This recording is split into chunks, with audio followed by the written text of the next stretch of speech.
It's Thursday, August 10th, 2023. Well, we got the CPI number today, 3.2%, higher than it was in June. July CPI coming in at 3.2%. But the good news was it was better than expected. They always do that. It's always better than expected, but it was higher than it was in June, and that's bad news. And we'll talk a little bit more about that later in this video. Please make sure to like, share, and subscribe. None of this is possible without you. If you really want to support the channel, if you like the channel, if you want to continue to help get the message out, make sure to subscribe. And I want to thank every one of you for subscribing. Even if you're not subscribed, thanks for watching. Thanks for the support. Thanks for the prayers. But without further ado, let's get into some of this data today. About 30 minutes ago, I looked at bankrate.com at the 30-year fixed mortgage rate, 7.40%. Folks, we're almost at 7.5%. That's with excellent credit. Most people now are paying 8.5% for a 30-year. This is absolutely decimating the housing market at this point. And they can tell us that there's not enough inventory and that prices are up. But guess what? Sales are falling off of a cliff, and they're going to continue to fall off of a cliff. And at some point, sellers are going to have to give in. This to me is a war of attrition between sellers and buyers. And typically it's the seller that loses. And too many sellers have not come to the realization that this is not 2022. This is not 2021. This is 2023, ladies and gentlemen. This is a whole different animal, and 2024 is going to be much worse, in my opinion, for the home seller. And unlike the more savvy, sophisticated home builders, the average home seller, the retail home seller, has no clue of what is happening, and they are falling farther and farther behind this market, and they are going to have to get way ahead of this market if they plan on selling their house.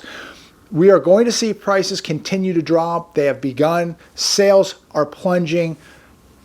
Prices are next. That's my opinion. WallStreet.com, mortgage applications to purchase a home down 40% from 2022 and 2019, third worst week since 1995. Connect the dots, ladies and gentlemen. You can see where this is all going. They continue to tell us that there's no problem in housing, but they were telling us that about commercial real estate a couple years ago, and now we're going to see a commercial real estate crisis collapse unlike any we've ever seen in the history of America. That's coming. And yet nobody was telling us that there was trouble in commercial real estate. Everything was fine. They thought that pumping $7 trillion into the economy would fix all the problems, but guess what? We got a lot of empty office buildings, we've got a lot of empty retail space, we've got empty malls, and they're going to continue to go empty. And wait till they come to the realization of what these properties are actually worth. That's the thing. Nobody knows right now what they're worth, but wait till the foreclosures start and we find out what commercial real estate is really worth. And we're going to see the same thing in housing. We're going to see such a slowdown. We're going to see so few people able to qualify for a mortgage. We're going to see a lot less people able to support these mortgage payments that they have right now, where 40, 50, 60+% of their income is just going to a mortgage payment. That doesn't include the car payment. That doesn't include health insurance. That doesn't include the HOA. That doesn't include child care. 75% of Americans say that 20% of their income is going to child care. So think about the average 39.9% of their income going to a mortgage, and then 20% of that of their income on top of that going to child care. That's 60% just between a house payment and the cost of childcare. 60%, that's before taxes. These people are literally a flat tire away from big, big trouble. But we're seeing the downturn now. Again, WallStreet.com reports mortgage applications to purchase a home down 40% from 2022 and 2019. This is the worst, third worst week since 1995. 10-year bond yield today screaming back over 4%. We're at 4.1%. All that money printing and the government's reckless borrowing are now having catastrophic results in the U.S. economy and with the U.S. consumer and U.S. home buyer. Take a look and just evaluate things for yourself. I just jotted down this off the top of my head today, and we could probably make the list much, much bigger. But think about what has occurred just this year, where we're at right now, and think about, is this really the proper time to buy a home, to buy the largest, to make the largest purchase of your life? Is this the time to buy a home? We've witnessed 4 banks collapse so far this year. Our credit rating went from a AAA to a AA. We are now spending, as a country, $5 billion a day in interest for the U.S. debt now that is approaching $33 trillion. We're at $32.6 trillion and change. Credit card debt, $1.3 trillion. That's according to the National Debt Clock. U.S. auto debt, $1.6 trillion. Student loan debt, $1.8 trillion. Moody's cuts ratings of 10 banks. We're looking at anywhere from 25 to 30,000 auto repos a day in this country. Jobless claims last week jumped 21,000 to 248,000. So we had 250,000 people last week file first-time jobless claims. Debt to income ratio. Right now, with a home mortgage, 39.9% of people's income is going to pay their mortgage. This, to me, is 100% unsustainable. While you have an average new car payment of $750, 18% of this country that is driving a new car has a payment of $1,000 or more. 20 million Americans are behind on their utilities. That's 1 in 6 Americans cannot pay the utility bill. Average student loan payment, which I believe starts, in October? That's going to be $500 now. Now that the moratorium is over, these people, 43 million people, are going to have an average payment of $500 going to their student loan debt. And so that's $500 that's not going to be going to a car payment or a credit card payment or to a rent payment. That's over $15 billion a month that's not going to be flowing into the U.S. economy. It's going to be going back to paying their debt. But this is going to put a lot of pressure, a lot of stress on these people because they're so stretched that you take $500 out of their budget and now have to put it back into paying student loan debts, which they haven't paid in over 3 years. That's going to be a problem for their auto debt, their credit card debt, their rent, what have you. And it's going to have a huge effect on the U.S. economy now because they're not shopping at Marshall's, they're not shopping at Nordstrom's, they're not going to Kohl's, they're not able to go out and buy stuff with this money. Now they have to pay their obligations back, and that's how it should have been. But again, this is going to put a lot of pressure on these individuals. Commercial real estate is on the verge of a historic collapse. We've never seen anything like this. We have never seen the condition of commercial real estate in the disarray that it is in right now. And this is just the beginning. 61% of this country, and I've seen it as high as 70, 61% of this country living paycheck to paycheck. And I do believe that number is much closer to 70%. How do you sustain all this debt when you have 61 to 70% of this country living paycheck to paycheck? I don't get it. I don't know how this is sustainable. People, I don't even know if most people even realize the danger that they are in right now. I think many of them do. I think a lot of people are having a very difficult time sleeping at night. I think a lot of people are turning to alcohol and drugs and really unhealthy lifestyles because of the stress. And I read something interesting today. Suicide rates are the highest, or were the highest in 2022 ever. We don't have the data for 2023 yet, but 2022 was the highest suicide rate in the U.S. in history. And I unfortunately believe that 2023 it will be even higher. And when you look at what's happening here, 21% have used a buy now, pay later loan to purchase groceries. We're in a time where you really have to get mentally, physically, spiritually, and financially strong. And We have too many people taking their own lives because of the stress and pressure that they're under. They're losing jobs, they're losing houses, they're losing their credit ratings, they're losing retirements, they're being evicted. And so a lot of people are turning to drugs, they're turning to alcohol, they're turning to suicide. Don't do this. Nothing is worth taking your life. Nothing is worth getting a drug addiction, okay? This is why I'm going to continue to make these videos, so that people continue to get stronger mentally, physically, spiritually, and financially. You've got to take control of your life right now. You got to stay away from getting in debt. You know, a drug addict will say the best way to never do drugs is never try them. And the best way to never get addicted to debt and credit cards is to stay away from them. You know, I personally have a credit card, you know, just for traveling. That's it. But I don't typically really ever go out and use a credit card. I pay cash. But stay away from this stuff. The payday loans, bad news. You're going to get yourself in a world of trouble. Stay away from these credit cards. Do everything you can do to avoid using a credit card or a payday loan. This is bad stuff. Stay away from it. Treat it like it was crack. Do not use this stuff. Inflation up 3.2% in July, while real wages are down. So again, they can flip it around and say, well, it was better than expected. That's the good news. And markets were up today, but very, very flat. A lot of the economists I was reading last night were predicting a surge today. They thought markets would surge today on the inflation news, but the inflation news wasn't that great. We still have inflation, and it's much higher than they're telling us. But when I just think of everything that is happening right now, and this is just stuff I just took off the top of my head, and you can add to this list, and we could probably make it 10 pages long. We've got so many problems in this country right now, but think about, would you really think, like, would you tell a friend or a family member, yeah, this is a great time to buy a house? Would you do what Dave Ramsey says? Yes, this is a great time to buy a house. You should buy a house right now.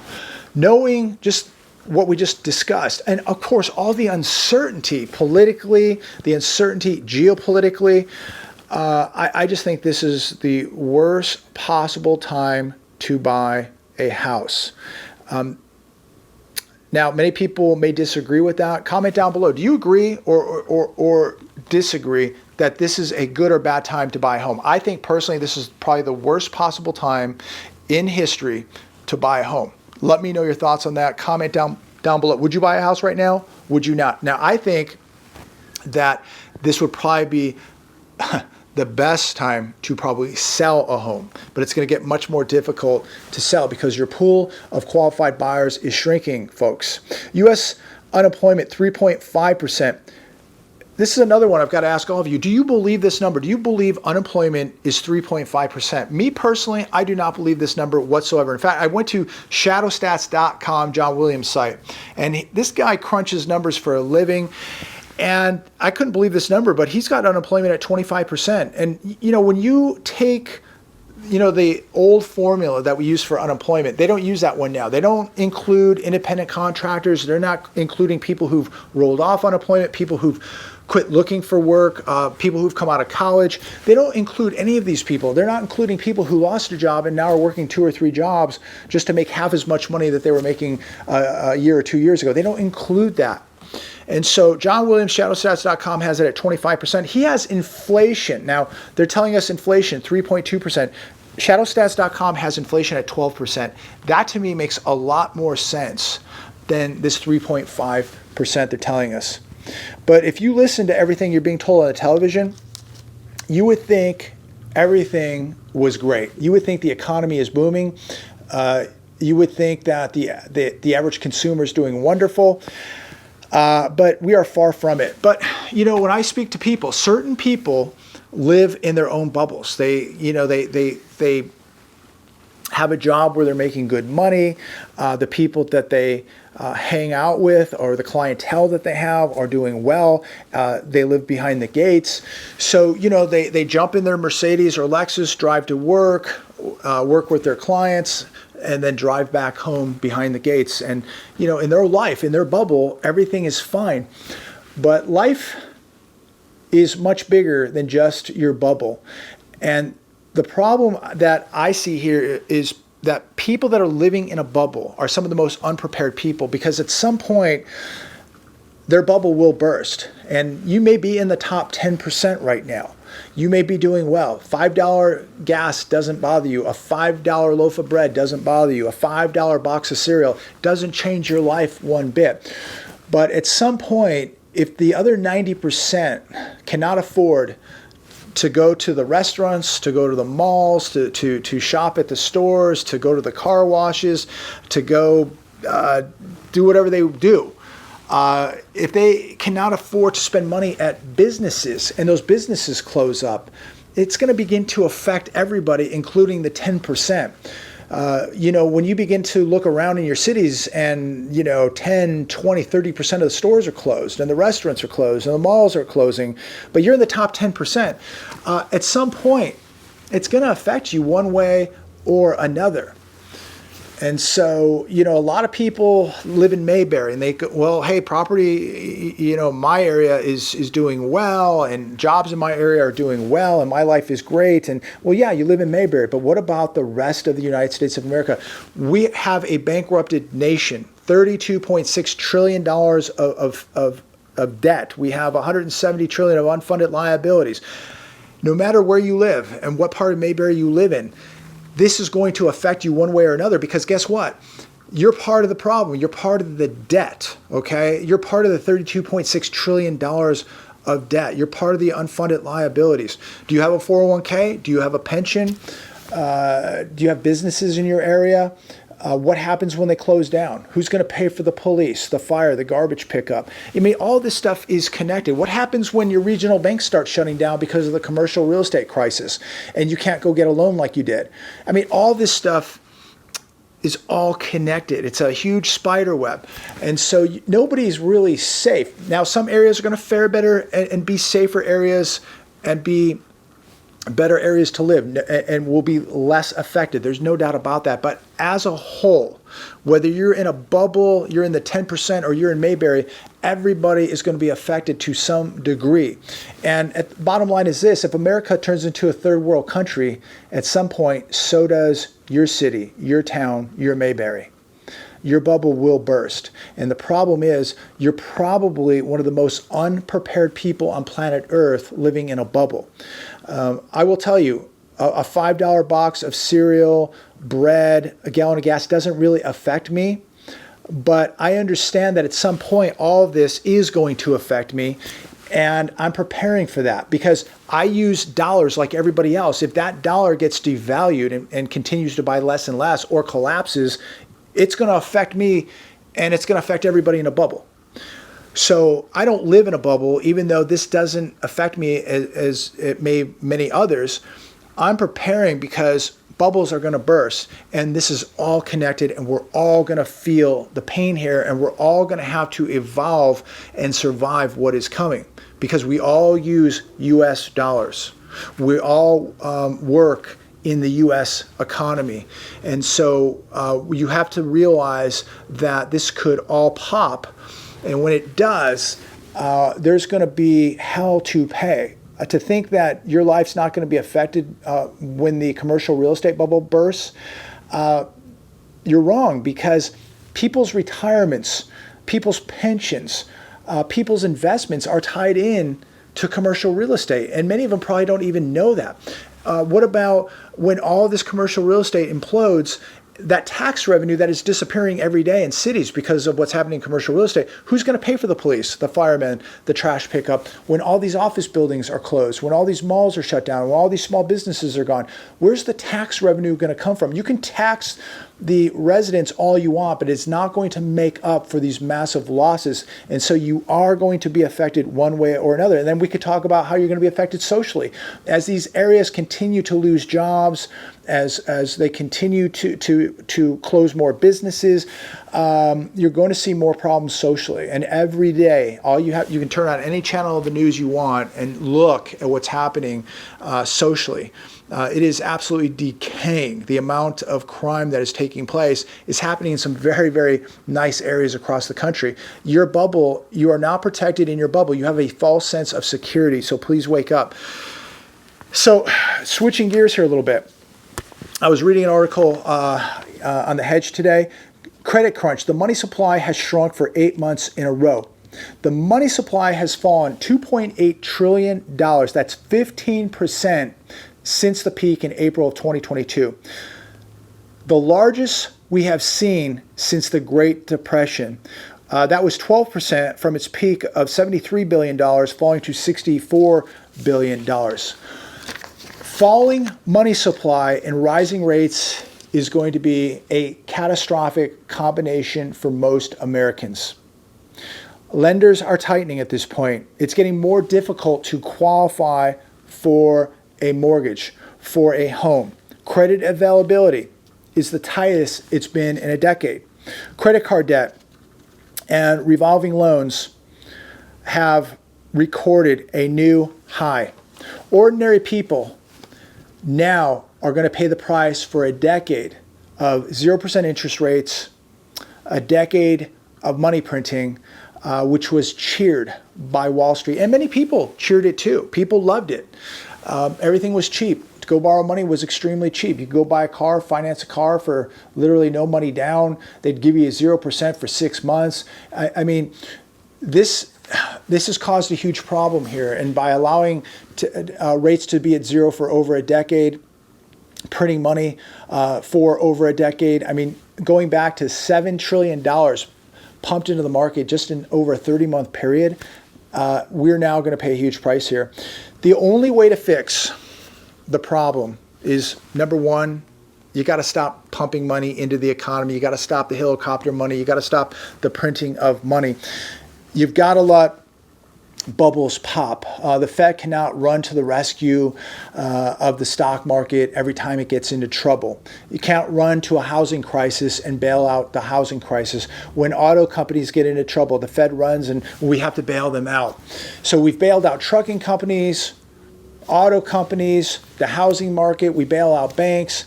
And so here we are now, and we're going to continue to watch an inflation problem continue to boil over here, in my opinion.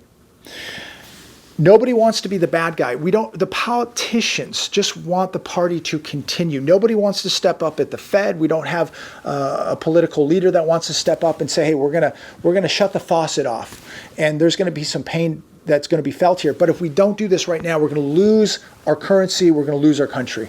We're not gonna be a world superpower. We're going to be a third world country. That's where we're heading because nobody can say no. Nobody wants to be the bad parent here.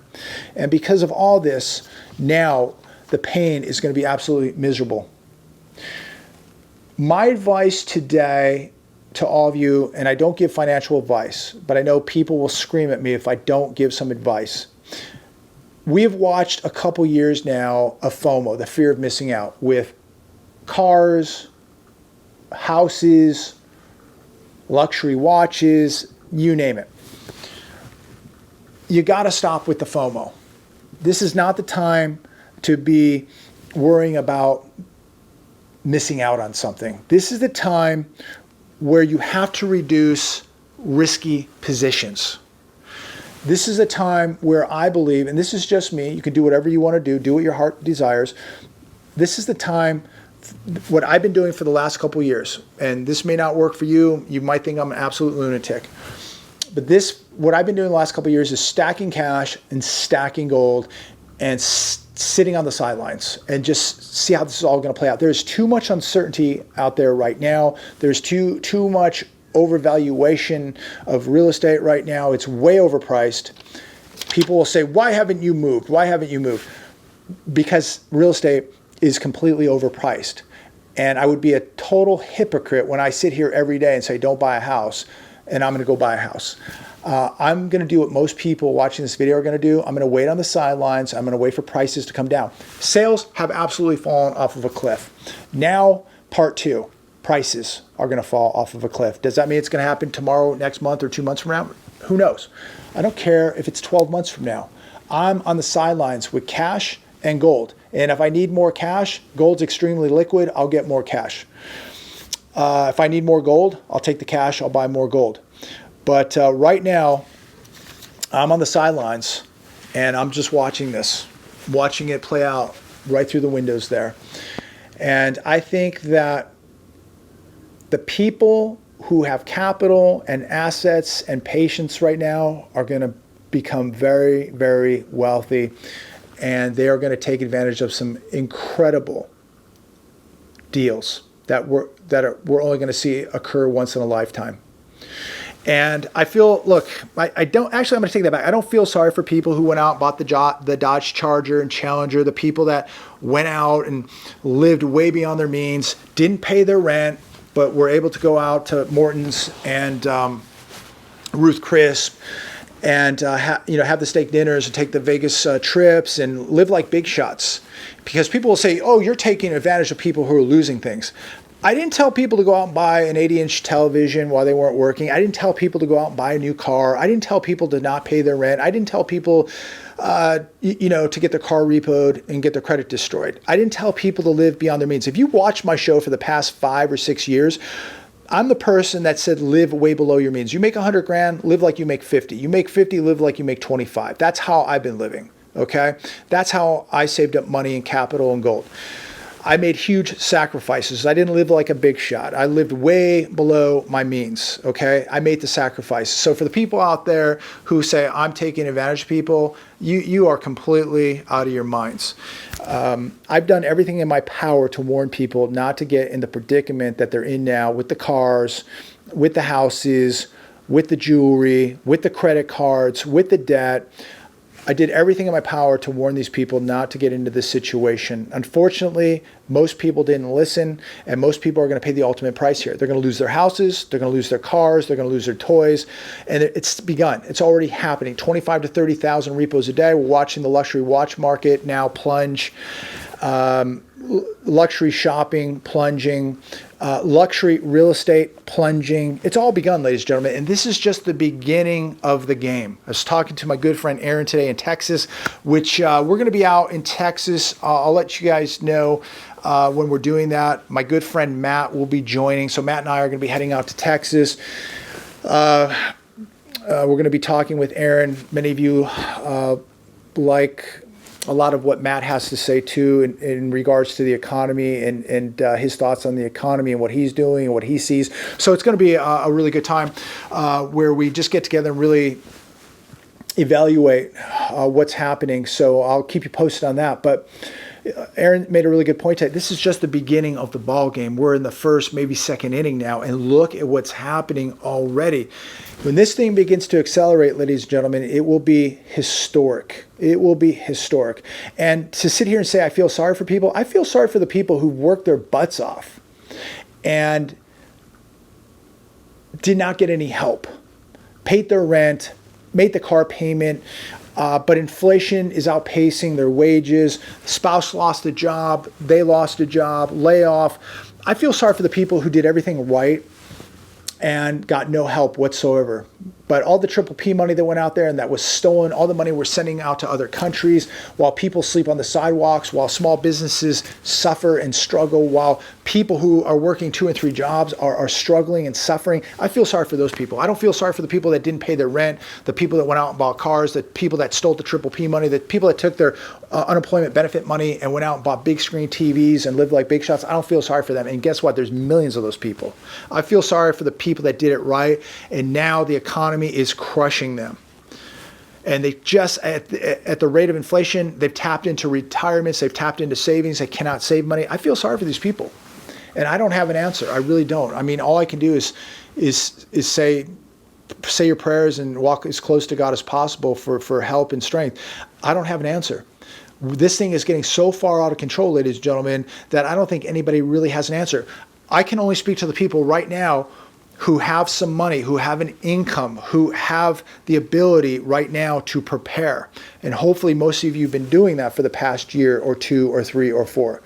But the people who've run out of money right now, what's the answer? How do these people survive? As we know, this tsunami is coming, getting closer, and it's going to wipe out a lot of people. I would say Stay close to family. A family unit is going to be extremely important. A good church, if they even exist at this point, maybe there's a few out there. Stay tight with the church. Stay tight with your family. Strengthen numbers. You may have to eat your pride and move back in with the family. But you know what? If a family of 5, 6, 7, 8, or 10 can all contribute and help one another, they're going to survive. And maybe that's what you're going to have to do. That's just a thought. Comment down below. What can people do now who have lost a job, who are broke, who are out of money? How and what can they do to survive? I don't have the answer other than it's all about family and church at this point. Maybe there's some government organizations that you can turn to. I don't know, but comment down below if you do. If you have some answers to this, some ideas, comment down below. Love to know your thoughts because people are struggling. There's people watching this video today who are in trouble. They're struggling. They're falling behind and they don't know what to do. So please comment down below. We're always looking for some knowledge in those comments. But I think family and church are going to be two places I would start, especially family. God bless every one of you. Thanks for watching. We'll see what happens tomorrow. But remember, you never know what you're going to wake up to. So be preparing. Don't get complacent. Complacency is your enemy, ladies and gentlemen. Do not get complacent. Don't get lazy. This thing is not going back to normal. We are in big trouble. God bless. Stay safe.